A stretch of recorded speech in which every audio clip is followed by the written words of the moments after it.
Goeiemôre, liewe gemeentelede, vriende, familie, waar julle ook al vandag is, waar julle hierdie boodskap volg, maar eers 'n geseënde 2026 van my en Sonja. Mag hierdie jaar vir jou 'n jaar van lewe wees, 'n jaar van oorvloed, 'n jaar van seën. Mag dit wat die Here vir jou instoor het, in vervulling kom in die jaar 2026. Voor ons verder gaan, kom ons bid net saam. Vader, dankie vir hierdie nuwe jaar wat U vir ons gee. Dankie vir die jaar 2026. And Father, this morning as we come together around your word, I pray and we dedicate afresh ourselves for this year to you. Also our church, our families, we dedicate to you, Father. We pray, Lord, that you will guide us, that you will lead us, that you will protect us by your Holy Spirit. And Lord, I pray that you will help us to grow into the fullness of what you have for us. And I pray this in the mighty name of Jesus Christ. Ons het nou die voorreg om na pastoor Heinrich Titus se boodskap oor vermenigvuldiging te luister. Multiplication has many facets, and it's not only to grow by numbers or to multiply in numbers, but to multiply in Christ our spiritual life, our devotion to reading the word, and let him grow us in every area of our lives. Volgende Sondag het ons weer die voorreg om die dienste in persoon te hervat hier by die gemeente. Almal is welkom. Dit sal lekker wees om julle hier te sien. Guys, so as you know, our heart for this week is really to encourage you to continue to lay hold of everything that God has for you. Amen. Everything. Don't settle for less than your birthright. Don't settle for less than what God has for you. And our key verse I want to read for us again is Acts 9 verse 31. I'm going to read from the NIV first and then from the ESV. It says, "Then the church throughout Judea, Galilee, and Samaria enjoyed a time of peace and was strengthened, living in the fear of the Lord and encouraged by the Holy Spirit. It increased in number." Then the ESV says, "Then the church throughout all Judea and Galilee and Samaria had peace and was being built up." So that thought of being strengthened also means to be built up and walking in the fear of the Lord, in the comfort of the Holy Spirit. It multiplied. Again, so what we wanting to be just speak into this week is our birthright that we have received from God, that God has built into our physical DNA and into our spiritual DNA, which is part of all living, breathing organisms, and that is to multiply. Okay, that God has granted us the mandate, the privilege, the honor to multiply. And what we want to be talking about is the different facets that lead up to healthy multiplication. Because the reality is that not everything that gets multiplied is necessarily healthy.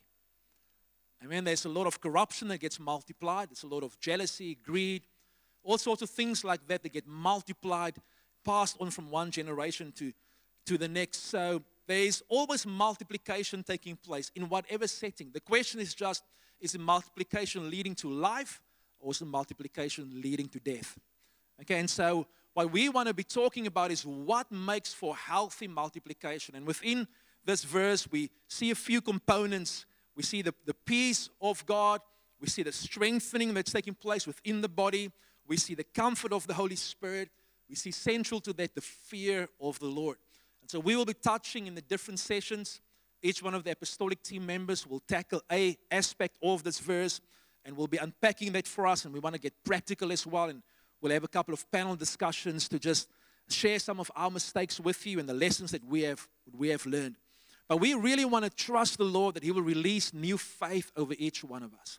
And a new revelation and a new understanding that irrespective of where you are at, there is always room for growth. Amen? There's always room and an opportunity and actually the privilege to grow.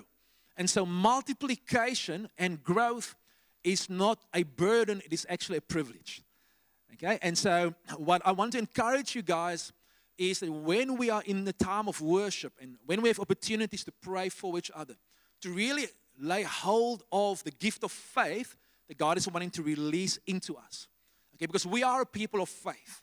The reality is where we are today and where we find ourselves one day existed in seed form in someone's heart. In seed form, a little seed that was planted to plant a church in Stellenbosch and to trust God for the nations. And it has multiplied and it has grown.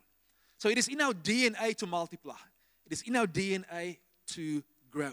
And it's not just Heinrich's idea or Shofra's idea. If we go to Scripture right at the very beginning, Genesis 1 verse 28. It says, and God blessed them, right? So what was the first word that God spoke over humanity? God said to them, be fruitful and multiply, all right? So that is the first word out of all the words that God could have spoken over them. He releases one of the first words. One of the first conversations that God has with them is to say to them, be fruitful and multiply. Again, fill the earth and subdue it and have dominion over the fish of the sea. So with it, multiplication comes an increase, and there's an increase of dominion, and there's a spreading of God's kingdom and God's reign. So really we want to grow into this understanding that multiplication is God's idea. And I know that when we have a conversation like this, outside of the context of faith and contentment and gratitude, it can very easily become a burden, or it can go over into bondage or striving. And that is not the heart behind this conversation. And so I really want to ask you guys, and I want to encourage you, and I want to warn you that the Lord is going to stretch you. Okay, He's going to stretch you. He's going to stretch your thinking. It's going to stretch your understanding. It's going to stretch your faith. And I want you to lay hold of this season, because this is not something that is just having a conversation, is just having with us individually. He's corporately doing something. And when God is corporately doing something, I want to encourage you, lay hold of it. Now, sometimes you have to break through by yourself. There's something God is doing in your life. And you've got to fight. You've got to push through, break through. And the Lord builds a lot of resilience inside of us. But there are times when God does something corporately. And so you have people going ahead of you, breaking through the wind. Those of you guys that are cyclists, you have someone that's breaking through the resistance at the front, and you can follow in the slipstream. Okay, and so when the Lord has this conversation with us around multiplication, my appeal to you is not to say it's only for that church or for that church. It's not going to work in my environment. It's not. Don't put the limits on God. Don't decide on God's behalf about what multiplication should look like. Don't make that decision upon God. Don't say to God, God, I'm only such and such a kind of leader, such and such a kind of pioneer or not. Allow God to stretch you, okay? And so what we want to be talking about is this dual grace. I believe that the Lord imparts upon all of us, and that is to be faithful and fruitful. Amen? To be faithful and fruitful. In actual fact, really, biblically speaking, that's a false dichotomy. Faithfulness and fruitfulness, you really don't have to choose between one or the other. It's like trying to choose between the Spirit and the Word. It's a false dichotomy. It doesn't exist within Scripture. You cannot have the Word without the Spirit. You cannot have the Spirit without the Word. We create those separations in our mind. Where the Word of God really comes alive, it comes alive through the Spirit. And where the Spirit is, the Spirit will point us back to the Word. And so where you have true biblical faithfulness, you will have fruitfulness. Amen? So in Genesis 8 verse 22, we see that God establishes this law, this principle that exists, and it doesn't matter whether you are in Burundi or whether you are in the Netherlands or in South Africa, wherever you might be. The Lord says, while the earth remains, seed time and harvest, cold and heat, summer and winter, day and night shall not cease. But so this is what the Lord is saying. In every life, in every ministry, in every marriage, in every individual's life, you will have seasons of sowing and you will have seasons of harvesting. So, seasons of sowing, seasons of harvesting. Cold and heat, summer and winter, day and night, shallness. This is part of life. Okay?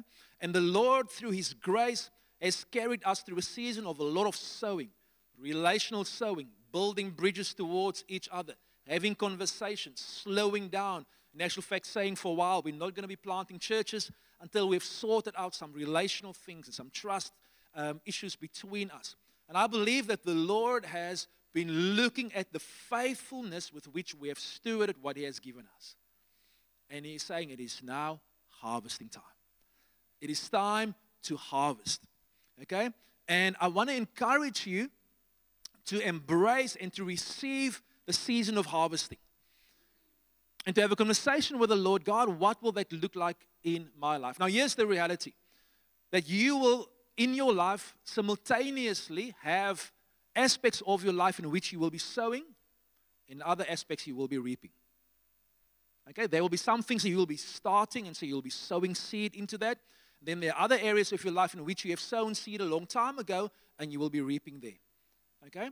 But I want to ask you that when it comes to your ministry, to think about the season in which you are in, and whether that season in which you find yourself is a season that is God ordained. Is the season in which you find yourself a season that is God ordained? So in other words, this is what God has spoken and what God has declared over your ministry, or is this a season that you have declared and that you have accepted and that you have decided? Because there is a difference between that. And almost every time when God brings in His season, ushering in His kingdom, there's a clash with the previous season. There's a challenge to the previous season. And the previous season has to decide whether it will submit to the new season or whether it will hold on. And beautiful revivals in the past have filtered out because they refuse to embrace the new season, the new thing that is coming. So there's this verse in Song of Songs 2, verse 15. And one of the verses that the speaker mentioned, speaking about, is this verse that says, "Catch for us the little foxes that ruin the vineyards, our vineyards that are in bloom." The little foxes, and we often talk about it, the little foxes. Many don't allow the little foxes in the vineyard. And the reality is that as in a marriage or as in a relationship, it's sometimes not the big things that cause the biggest chaos. It's the little things that we have allowed to creep in and to come in and to cause whatever it wants to cause. So why is it important to get the little foxes out? Because the little foxes are after, what are the little foxes after? What are the little foxes after? Just naturally speaking, before you get spiritual. They're after the fruit. They want to prevent the harvest. The little fox is not just there to be cute. I've got a little fox. Let me sit on it as long as I want to. That little fox, if you allow it, it's going to spread like cancer. A little fox is nothing less than a cancer. And if you allow the cancer, that cancer will eventually prevent you from reaping the harvest that God is wanting you to reap. Okay, and so the little foxes often come in during the time when the vineyard is busy blooming. So it's before the fruit is there. It's before the breakthrough opportunity comes. And the little fox comes in and they want to steal those blossoms before the full fruition of it come to pass. And so what that means is that there is a space and a time, I believe, during this next few days where the Lord is going to say to some of us, I've got a harvest in store for you. But the blossoms of your harvest are being eaten up by little foxes. And you've got to get rid of those little foxes. Because God is not going to get rid of them for you. You have to get rid of them.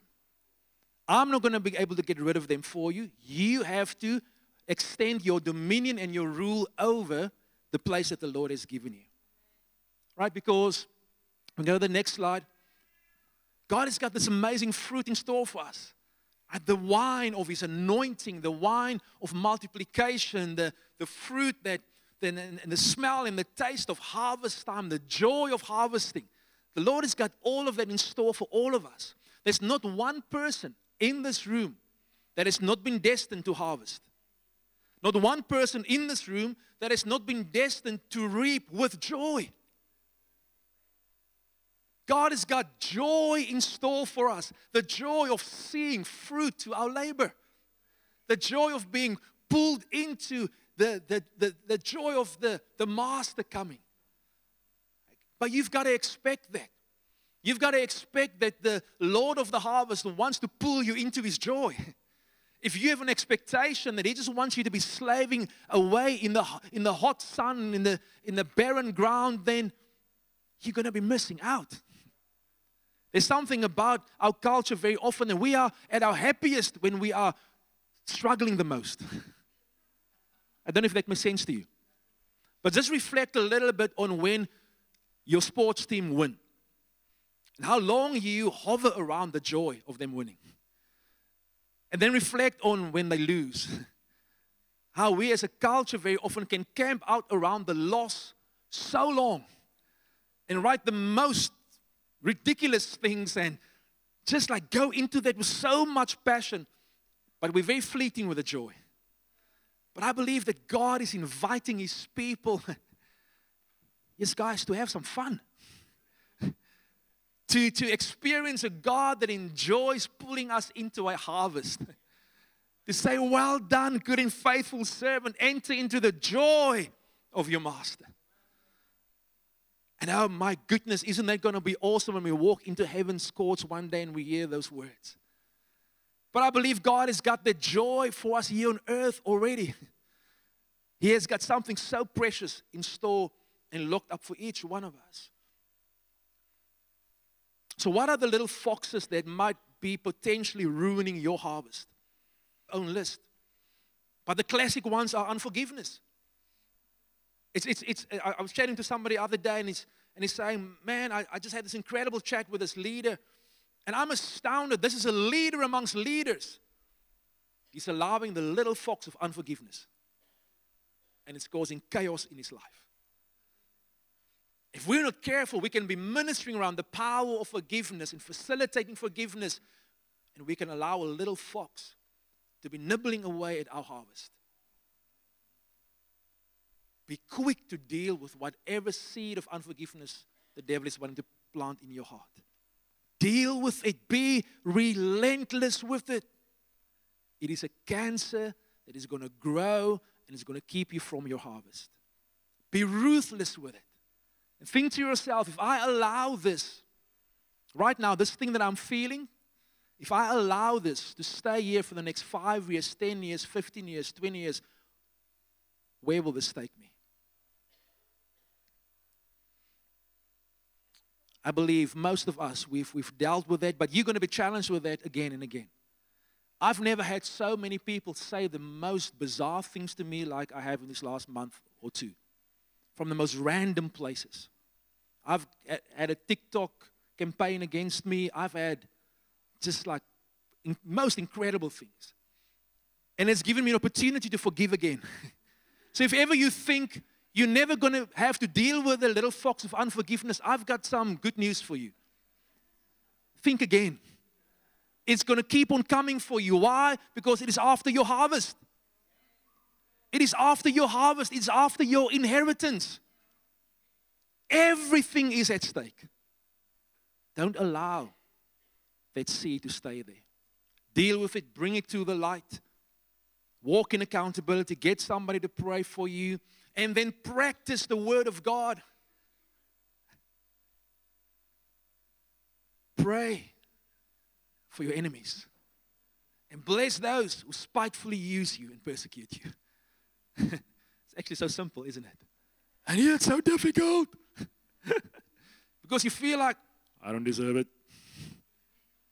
Well, at least I sometimes feel like that. Deal with it. And then taste the joy of harvesting peace of mind. Harvesting peace of mind. Nothing can compare to peace. Amen. There are too few of God's ministers ministering out of peace.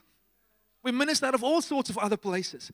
But to have peace, man, to be able to go to bed at night and fall asleep and know that you are at peace with God and you have done everything within your power to be at peace with those around you. And I've got people who've written me off and they don't want to be at peace with me, but I've tried and I'm blessing them. I've done what I could. And I'm thankful that God's word actually works. I was praying with my elders and we were putting that verse into practice. And I'm just like, oh my goodness, hierdie voel nogal so lekker om vir my vyand te bid. This actually feels so lekker. Because something rises up inside of you and you're harvesting righteousness. You're harvesting righteousness, but how is that going to go beyond head knowledge and drop into your spirit if that little fox doesn't come for you? So the little fox of unforgiveness is going to come for you. Deal with it decisively. And then there are some of us, I believe that maybe many of us, that we have made some ungodly agreements with the enemy. A little fox. You go through a moment of disappointment, you go through disappointing somebody else or yourself, and somebody just says a word over you, man, you are such and such a leader. Or you will never be such and such a leader. Or your church will always be like this or like that. And you don't take authority over that thing. You allow it and it grows. And a conversation comes up about multiplication and you're like, it's for the other more anointed guy. Or it's for the guy that's more apostolically gifted. I'm the pastoral type. And we get into ungodly agreements. And we accept things over our lives that God never spoke over us. We were praying last night and some of the intercessors had a word about this image. Some of you guys might have seen Gulliver's Travels, where I think Gulliver wakes up one day and he's lying on the beach and all these little, what are the guys' names? Lilliput into somebody. And there's got him roped down. These ropes are on him and he's this giant. But he's incapacitated because he's got all of these ropes around him. And the image they got was that God is this all-powerful giant, so to speak. But our ungodly agreements have incapacitated him in terms of what he can do in our lives. Jesus performing miracles everywhere except in his hometown because of the unbelief. We get so familiar with God's gifting inside of us. We get so comfortable with the Jesus inside of us that we begin to despise and disdain and treat that gift inside of us with contempt. And we forget you actually have no idea what lives inside of you. No idea what God has placed there. So for some of us, I want to urge you, break those ungodly agreements. Break them. Sever them. Get someone to pray with you. We have communion stuff. Do whatever you need to do, but break them. Unresolved anger. Inner vows. Maybe just an ungodly agreement. Just an example of my own life. And I'm so thankful for a brother that called me out. Even when we were planning this church building, I had this thing going in my mind, and I was saying, we're not going to be a big church. I was saying that. We're not going to be a big church. I believe big churches have some very big challenges for discipleship. I really do. But so do small churches. But what I was challenged on was, I was saying, we are not going to be a big church. I was making that declaration. I was pre-deciding on God's behalf what God wanted to do. And a brother called me out on that and said, have you spoken to God about that? That thing that you're saying from the pulpit. And I'm like, shucks, no, I haven't. Just because I'm thinking big church and small church is better, and then, but it's my ideas. I haven't spoken to God, and maybe it can be in some contexts. But the point of the matter is, there was an ungodly agreement. And once I broke that thing, I repented of it. It was amazing the provision that started flooding into this place, enabling us to build what you're seeing here and build at the back. And it's just like, it's amazing. Why? Because something shifted in my heart. I had to repent and I had to break that little fox, this hold, because it was after the harvest of the people the Lord was wanting to send to us. Lack of teachability. You know, things that manifest in our lives, we've got our favorites. I'm going to receive from this person, but I'm not going to receive from that person. Get that little fox out of your vineyard. Rebuke it right now. Get it out. It is going to steal your harvest. It's going to be a cancer that you are going to multiply into other people's lives. Get it out. Be humble. I was having a conversation with a young man yesterday. We were having to go into a conversation of reconciliation. And I'm like, are you willing to have this conversation? He's like, yes, I'm going to listen to them, but I know I'm right. We never say that, eh? We never. I know I'm right. I said, are you open? Are you open to be open that maybe you could be wrong? No, I'm right. Then we are not going to have the conversation. If you're not willing to be open to the fact that there's something you can learn. Maybe the intention of your heart was 100% pure, but in the way you said something, the way you communicated, you can learn from that. And I found in my own life, there were too many ministers of God and people that I just subtly had a blockage to because I was just like, it's an inner vow. It was just something I said, no, I'm not going to do that. We're not going to have the little fox in our vineyard. Amen? Amen? We're not going to have a little fox in our vineyard. It's not going to be here. Lack of trust. Ultimately, saints, who do we trust? Remember years ago, I took Nikki to the Karoo Nationale Park, the Karoo National Park, Beaufort West. It was winter. We had just started courting, and walking was cold. And we were walking there looking at the, what was it? What do you call this stuff with the giraffe? Dinosaur bones and things. Fossils, like fossil collection, walking there. And all of a sudden, there's this hand in my hand. Oh, that feels lekker. Nikki slipped the hand into my hand. It was a big moment. Yeah, it was a big one. It was a big one. And she told me, I'm not trusting you fully yet, but I do trust Jesus. And I know that He's in this. You know how that sent the fear of God into my life? This woman is trusting God more than she's trusting me. You've got to put your trust in God more than in the apostolic team, more than in your regional leader, more than anything else. God either is able to take care of you or He's not. Put your trust in God fully and completely, and then that trust enables God to look after you in spite of our weaknesses and our mistakes. And you will be okay. And then check to us where we are making mistakes and we'll try and sort it out. But put your trust in God first and foremost. The little fox of investing your trust and your growth in somebody else is going to kill and steal your harvest. Because He's the Lord of the harvest. Amen? Apostolic team doesn't determine the size of your harvest. It's God and your heart. Hallelujah. Okay, and we know control, but praise God. I know, and I'm thankful to the Lord for doing such a deep work in us where we can let go of control. But do have the conversation with the Lord just about how loosely am I holding on to the people in my congregation. Because your harvest will be challenged when your best this guy and your best that guy goes. Like, oh, what's going to happen now? Let them go. But more than let them go, sow them. There's a big difference between sowing something and something being stolen from you. All right? Sow them intentionally. Sow them into the kingdom. And trust God to restore. And then just a little thing, and I've shared this with you guys. I just felt the Lord is wanting to restore a sense of holiness around our time. The little fox of mismanaging our time can keep us from fully experiencing the fullness of God's harvest.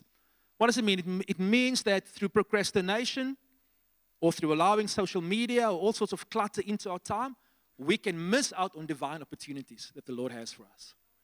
Divine opportunities, a divine window of opportunity that the Lord is giving us. And I believe if we are faithful in managing the little things, then God is going to be able to entrust us with more. Okay, and so I want to really encourage you. I think we are much better at this, but I don't like that label of shofar time. I don't like it. It's a little fox. We need to get it out. And I've got a dream of our congregations being filled with people 10 minutes, 15 minutes, 20 minutes before the service starts.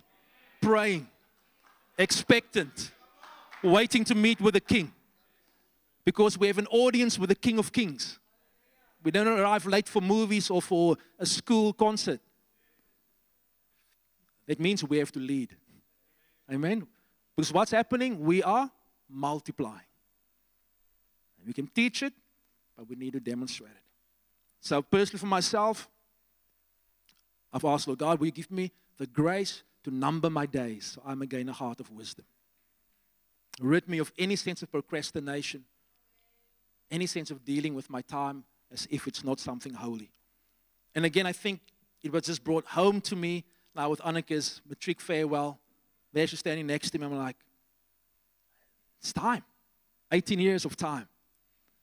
And I'm overwhelmed by such a sense of joy, pride, and thankfulness.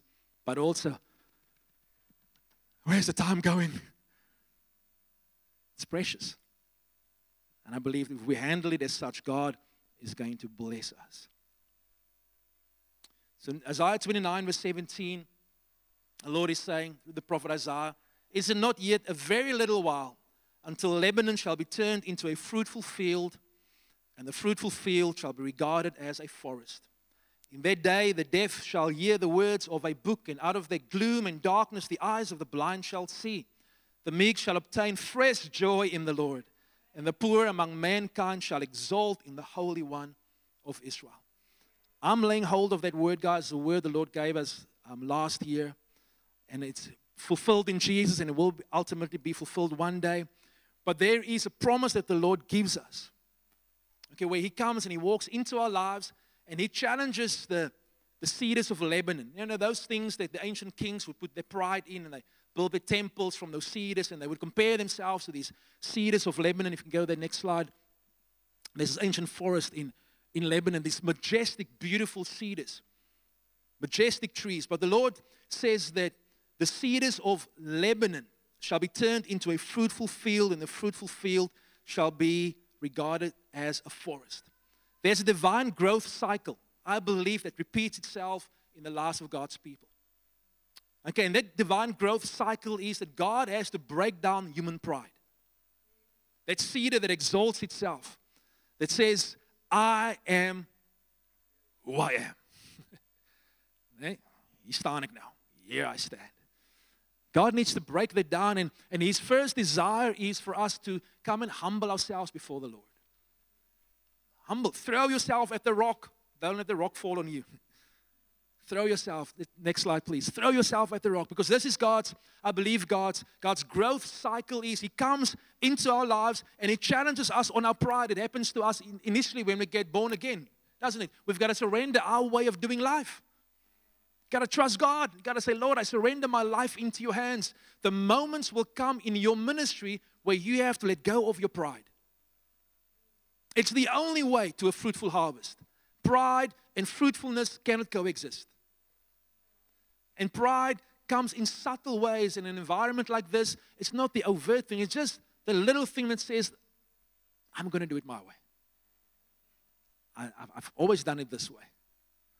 And I believe the Lord is just coming to say, now, allow me to take you from that human pride to a place of humility. And in a place of humility, there's the cultivation and the faithfulness. You know, that's that place where it speaks about that fruitful field. It's like a cultivated field, a field with faithfulness. And I believe that God was doing this prophetically with us as a movement. We were a tall seed at one stage, growing so fast that our growth outstripped our character, outstripped our relational capacity. And God had to bring us back down to a place of humility. But we had to choose that, didn't we? We had to choose to walk humbly. We had to choose to say we stick with each other. We had to choose to say that we will continue to follow Jesus even when things are tough and they don't make sense. And I believe Father God is saying, well done. You chose the road of humility instead of pride. Well done. And you've been faithful in cultivating the field. In other words, this is what God has given to me. I'm going to sow. I'm going to be faithful. I'm going to labor here. And that is amazing. From that pride to humility to faithfulness. But I believe the Lord is inviting us into this next cycle of the growth that's already beginning to blossom. And that is that fruitful field becomes actually that forest. And the forest is that place of divine multiplication. Okay, it's where now suddenly, like I shared with you at the staff devotion, 1 and 1 doesn't now equal 2 anymore. Like your faithfulness and your fruitfulness and all the things that you're putting into place, yes, they've carried you through the season and God is proud of that. But now there's growth coming that is going to be beyond your ability to just manage in the natural. Your best laid plans, best schemes, best all of whatever, God is going to do beyond that. And I believe that we have a choice, and many churches choose to stay within the space of humility, cultivation, and faithfulness. And that's a good place. But God has got more than that for us. That is a good place, but God has got more for us. That is a good place, but God has got. Some of you are going to get the revelation as we continue. Because the place of cultivation and faithfulness is also the place of your comfort. Because you are still in control. You're still in control there. You're deciding when to sow, how to sow, who's going to sow. You're still in control. And there's a space and a place where God is asking us to risk again. Step out of the boat again. Be vulnerable. Get a new wineskin. Put some old stuff away. Cast the net over on the other side. God is wanting to say to you, do not grow weary in doing good. For at the proper time, we will reap a harvest if we don't give up. Guys, many of us get stuck in, we're not getting weary in doing good.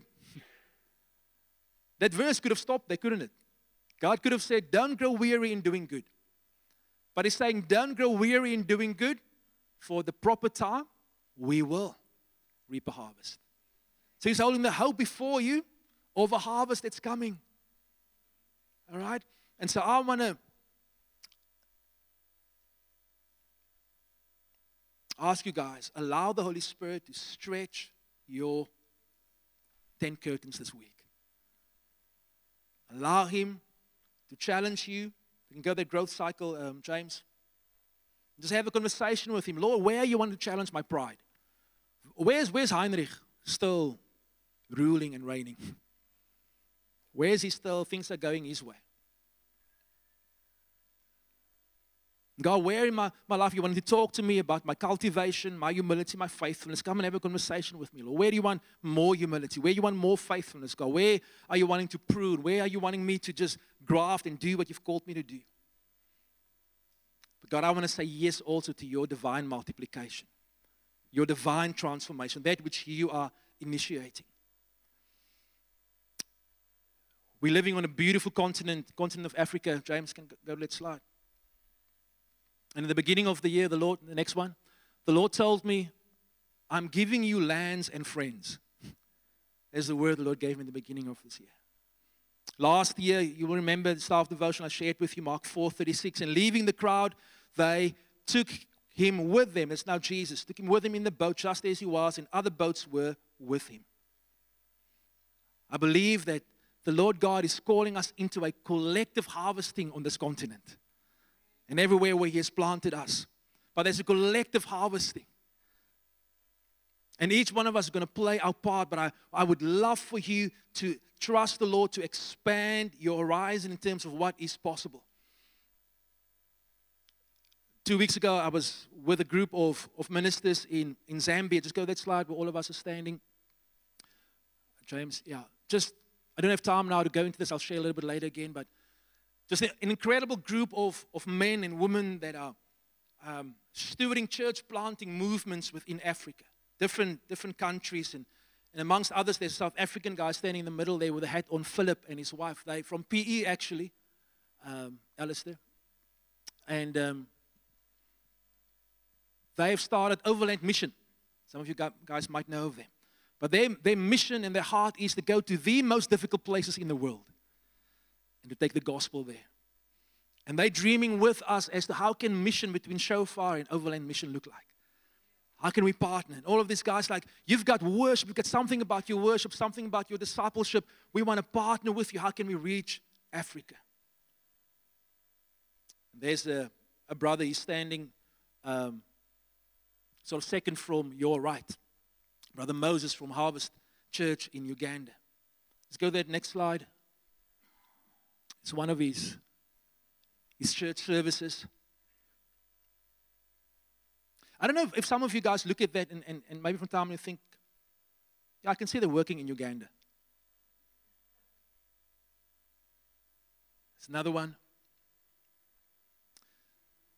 And so he's been sharing with us just what the Lord has been doing there. And we're on this group and we're chatting about things we can be thankful for. And this is what he shared yesterday. He said, at Worship Harvest, we have been having special anointing services on Sunday evenings. So we had 7 plus a Thanksgiving one yesterday. In the last 1 year, our Sunday morning attendance across the 180 plus locations, right, so they're also church planting movement, has increased by just over 6,000 people in the last year. Of that 6,000, 4,000 have been added in the last 2 months of holding the anointing services. That's what we are celebrating.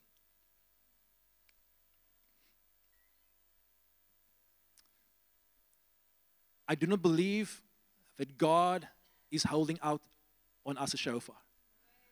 I believe God has got an inheritance for us and is wanting us to just trust Him for new eyes to see what's possible. In each one of your contexts, it will look different. It will look different. But in each one of our contexts, I believe God is wanting to see fruitfulness as well as the faithfulness. That the growth that He has in store for us, it's your birthright. It's your birthright. Allow the Holy Spirit to stretch you. Stand with me. I want to read this over us as a prophetic verse. Isaiah 66, verse 7 to 14. It says, before she was in labor, she gave birth. Before her pain came upon her, she delivered a son. Who has heard such a thing? Who has seen such things? Shall a land be born in one day? Shall a nation be brought forth in one moment? For as soon as Zion was in labor, she brought forth her children. Shall I bring to the point of birth and not cause to bring forth, says the Lord? Shall I, who cause to bring forth, shut the womb, says your God? Rejoice with Jerusalem and be glad for her, all you who love her. Rejoice with her in joy, all you who mourn over her. That you may nurse and be satisfied from her consoling breast, that you may drink deeply with delight from her glorious abundance. For thus says the Lord, behold, I will extend peace to her like a river, and the glory of the nations like an overflowing stream. And you shall nurse, you shall be carried upon her hip and bounced upon her knees. As one whom his mother comforts, so I will comfort you. You shall be comforted in Jerusalem. You shall see, and your heart shall rejoice. Your bones shall flourish like the grass, and the hand of the Lord shall be known to His servants, and He shall show His indignation against His enemies.